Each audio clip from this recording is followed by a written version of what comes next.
are traditional stories that explain the origins of the world and everything in it. You're going to know most of these.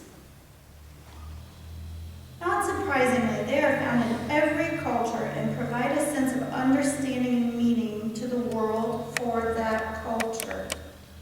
These myths often involve gods or deities who create the world and everything in it, as well as the people who live in it. One well-known creation myth comes from ancient Greek mythology. In this myth, the universe was originally a chaotic, formless void known as chaos. From chaos emerges the first gods, including Gaia, the earth, Uranus, the sky, and Erebus, the underworld. These gods then gave birth to the Titans, who were the first generation of gods. Think about that. In Greek mythology, they have generations of gods, not just one that lives forever and ever and ever. Anyway, the most famous Titan was Cronus, who later overthrew his father Uranus and became the ruler of the universe. Cronus and his wife Rhea had several children, including Zeus, Hades, and Poseidon. These gods later defeated the Titans and became the new rulers of the universe. In Native American mythology, the creation of the world is often attributed to the Great Spirit, who is responsible for creating the earth and all living things. Different tribes have their own creation myths, with some stories describing the earth being formed from the body of a giant animal, and others describing it as being created by a divine being. Here are some examples of Native American creation myths. The Navajo creation myth tells the story of the creation of the world by the holy people who emerged from the underground world and created the earth. They created the four cardinal directions, the sun, the moon, the stars, and all living things, including the first humans. The Navajo believed that the holy people continue to watch over the world and guide the lives of the Navajo people. The Ojibwe creation myth tells the story of the world being created by the god Nanaboza, what a fabulous name, who emerged from the underworld and created the earth, the sky, and all living things. He created the first humans and taught them how to live in harmony with the natural world, all through the power of his thought. The Ojibwe believe that Nanaboza continues to watch over the world and guide the lives of the Ojibwe people. In the Iroquois, and I said that wrong, and I'm sorry. Iroquois, thank you, it's not spelled like that. Creation myth, the world is formed from the body of a giant turtle. The turtle's back became the earth, and its underbelly, for some reason, became the sky. The creator, known as the Great Spirit, then created all living things and placed them on the earth. These are just a few examples of the many different Native American creation myths. Each tribe has their own unique stories and beliefs about the creation of the world, and these myths continue to be an important part of Native American culture and tradition. They are usually specific to the place where the tribe originally lived, with the very mountains and rivers being part of the story. Oddly enough, this idea of the world being on the back of a turtle is also present in other cultures, such as in ancient Hindu mythology and Chinese mythology, where the world is sustained by the back of a giant turtle. In Hindu mythology, the creation of the world is described in the Hindu scriptures known as the Vedas. Interesting reading. According to these texts, the universe was created by a supreme being, Brahman, who is eternal and all-knowing.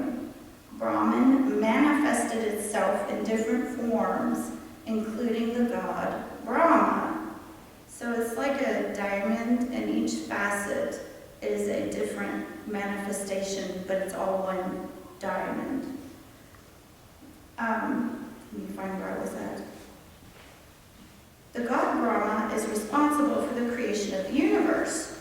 The creation story in Hindu mythology involves a cycle of creation, preservation, and then destruction. Each cycle lasts for billions of years. In Hinduism, Devi, also known as Shakti or Parvati, is the goddess of power, energy, and fertility. She is considered to be the mother of the universe and is often depicted as the ultimate reality and source of all creation. She's not just the consort. It's more complicated. One version of the creation story involving Devi is found in the Devi Mahatmya, a Hindu text. According to this story, the universe was in a state of chaos with no light or order. The gods, feeling helpless and afraid, approached the god Brahma and asked him to create a savior to restore balance to the universe. Brahma then meditated on the goddess Devi, who emerged from his body as a powerful, radiant being. She was the embodiment of energy, power, and creativity. Devi then set about creating the world, beginning with the elements of water, fire, earth, and air. She then created the sun, moon, and stars, and brought forth plants and animals. As the creator of the universe, Devi is often seen as the source of all life and the source of all power. She is also considered to be the protector of the universe and is frequently depicted in art and literature as a fierce warrior goddess armed with weapons and surrounded by fierce animals. Devi is considered as the divine mother of all beings, the source of all energy, and the ultimate reality in Hinduism. She is worshipped in various forms, and her various forms have different stories and legends. In Chinese mythology, the creation of the world is attributed to, and this is just one, there's a lot of different creation myths in China, but this is one, is attributed to the god Pangu, who is said to have emerged from chaos, created the earth and sky. Pangu is said to have separated the earth and sky by standing between them and pushing them apart, which I think is fabulous. As he grew taller, the sky became higher and the earth became wider because of the pressure, I guess it stretched it out. After he died, which is an interesting concept because many cultures, gods die, that's like we do, but some they don't. After he died, his body became the mountains, his blood became the rivers, and his hair became the stars. Perhaps this belief in a turtle as the foundation of the world is popular across different cultures because it symbolizes the idea of a stable and solid foundation for the world, as the turtle is generally seen as a symbol of strength and durability and longevity. In ancient Egyptian mythology, the god Atum was believed to have created the world through an act of thought. Again, according to the myth, Atum emerged from the primordial waters of chaos by simply thinking.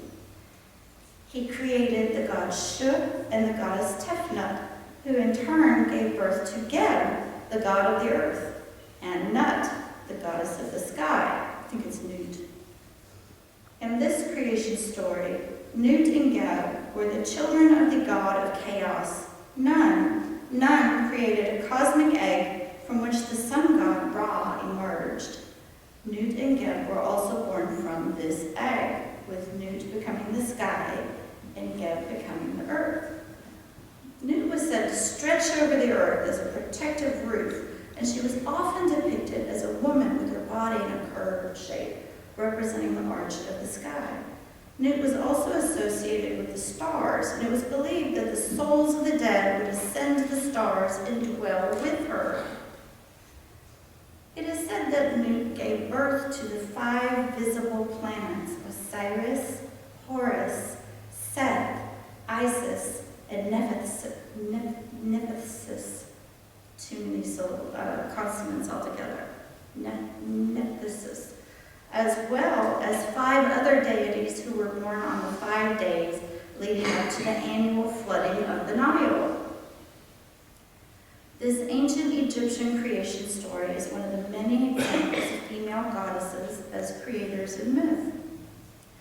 In Sumerian mythology, Tiamat is the goddess of the saltwater ocean and the mother of all life. She was considered to be the embodiment of the primordial chaos and was often depicted as a dragon or serpent. According to the Sumerian creation story, Tiamat and Apsu, the god of freshwater, were the first beings to exist. Together, they gave birth to the first generation of gods. However, the younger gods grew unruly and noisy, disturbing Apsu's rest. Apsu decided to destroy them, but Tiamat was against it and tried to protect them. One of the younger gods, Ea, killed Apsu and took his place as the ruler of the gods. Tiamat, enraged by the death of her consort and the betrayal of her children, rightfully so, decided to take revenge. She created a host of monsters and demons to destroy the younger gods. The gods, unable to defeat Tiamat, turned to their champion, the god Marduk, for help. Marduk accepted the challenge, defeated Tiamat in a great battle. He split her body in half and used one half to create the sky and the other half to create the earth. From her eyes, he created the Tigris and Euphrates rivers. From her spittle, he created the clouds and the storms. From her tail, he created the winds, and from her womb, he created the land and the mountains. I know. This creation story, Tiamat is portrayed as a chaotic and destructive force, but also as a source of life and creation. She's also considered the symbol of the chaotic and unpredictable nature of the universe.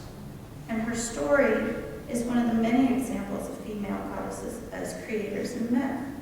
But it also is a story where man, or the male gods, tame the natural wild forces. In Christian mythology, the creation of the world is described in the book of Genesis in the Bible. In this myth, God created the universe and everything in it, including the earth, sky, the seas, and all living things.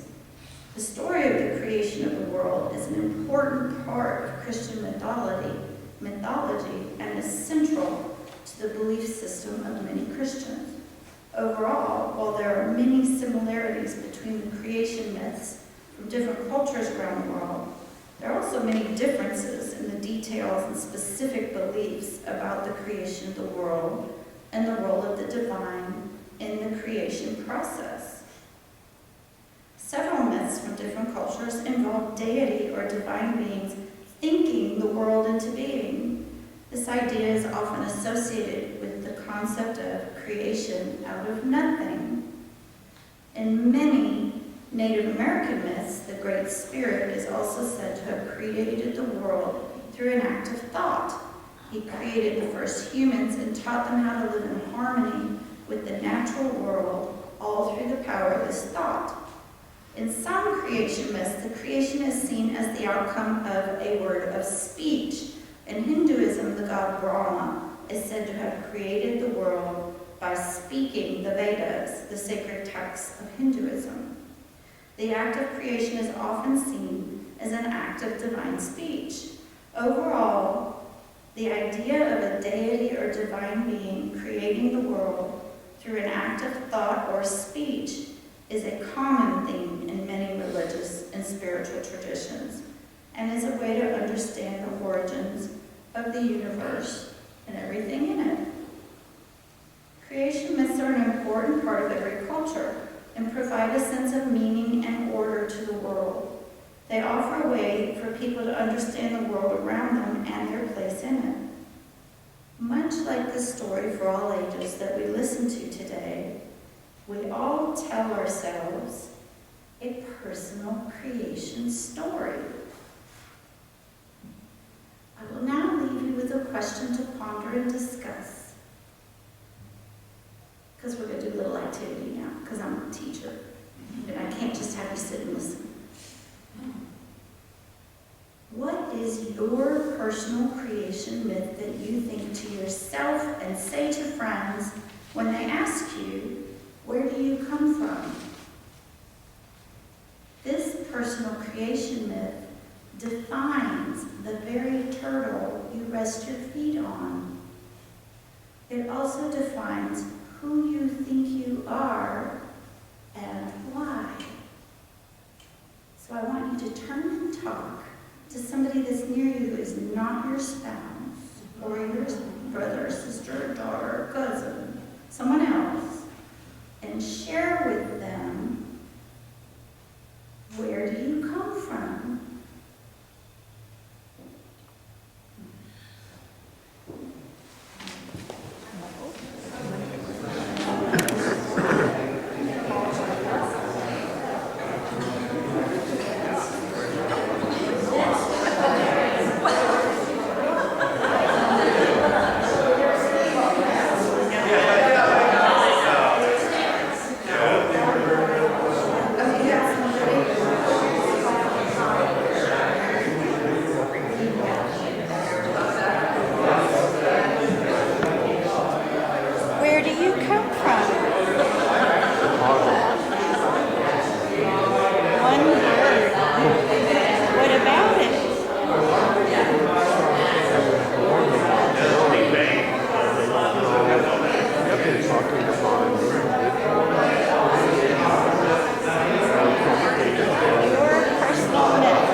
But I was only there 6 months. I don't remember it.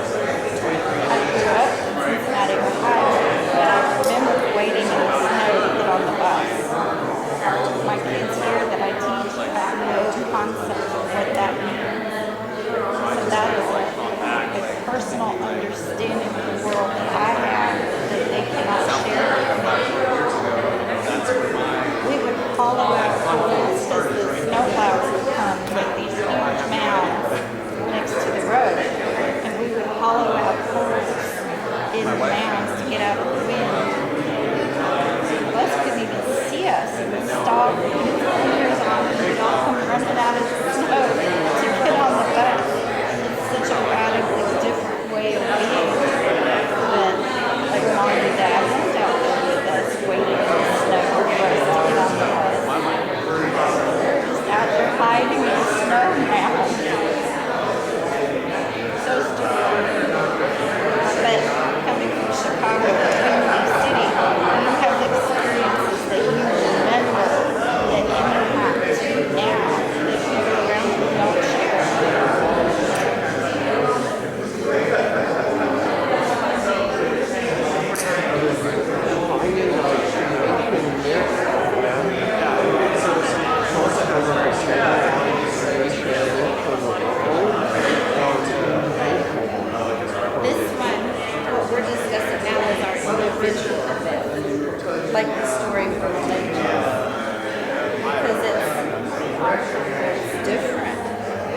we'll get to one and there'll still be those 4 people in the back talking.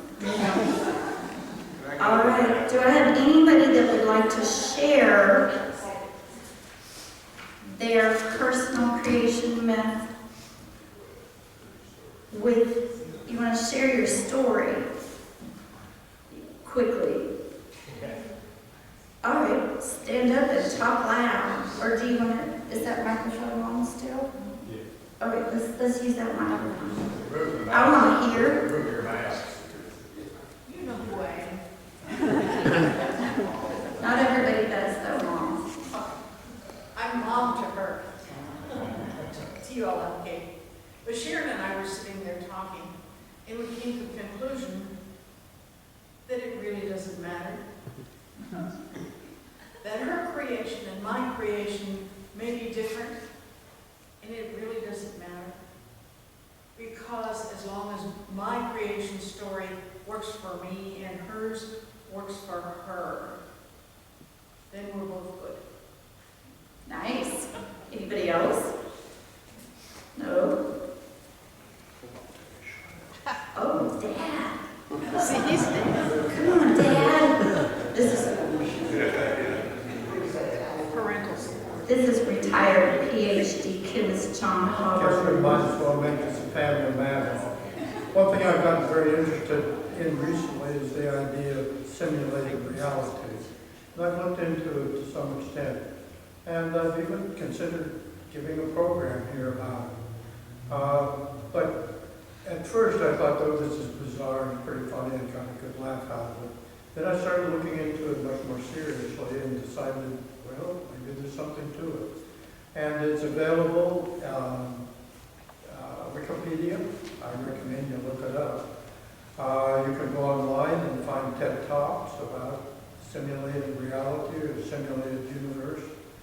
And some of the big thinkers that have gotten into this are philosophers at various universities have analyzed it. And they seem to be converging on about a 50-50 chance that we live in a simulated universe. And Elon Musk says, oh, 100% we live in a simulated universe. So for all you Musk fans, you really need to check out one. Thanks, Dad. You'll have to. This is Bob Wiener. He's This awesome. is Bob Wiener. This is going to be humorous, but you'll have to let me know if this is an allegory or what figures he uses. Bob, I'm totally Is unconcerned. this an- Give it a shot. This might be an allegory, or what figure of speech. So, I love reading the New Yorker. Years and years ago, they had a great New Yorker cartoon where it shows a flamboyantly dressed guy stepping out of the frame saying, I came from Cleveland, but that's not where I'm coming from now. And I told that to Harold and Mauricio. They said, well, you know what?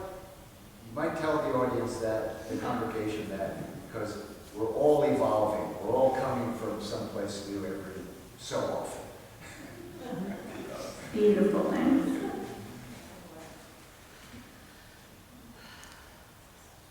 Okay, so I have. Who are you? What? Who are you? I'm just some kid. You know, I just like climbed from one of the windows and then I, dropped Son of Gus. What? Anyway, so if I had a story, it'd probably be like humans are like trees. Because you start off and you're just super small, right? And then you grow and different things sprout and you learn about more. And then your mind grows and you keep growing and growing. And then eventually you're super tall and you can't grow anymore because you already know a bunch. And then, but while you know all that, there's still the roots. And all of that is still growing. And there's still even more that you don't know. So yeah, that's about it. Love it. Thank you. All right. So you got homework if you really don't have any idea what your personal creation myth is. The reason I got interested in it thought that I grew up as a person who had no money, that my parents had no money. Mom's laughing. Because Mom and Dad regularly argued about how much money Mom should get for groceries. And I ate a lot of mac and cheese. But then I had a conversation with Mom, and she busted out laughing. She was like, no, no, you just wouldn't eat anything other than mac and cheese. So I ate a lot of mac and cheese. We were not broke. And I was like, oh. And it completely changed my understanding of my childhood, because my perspective, from my viewpoint, my creation myth was skewed because I developed it when I was really short. And I hadn't looked at it again. And this concludes my portion of this. Thank you for participating.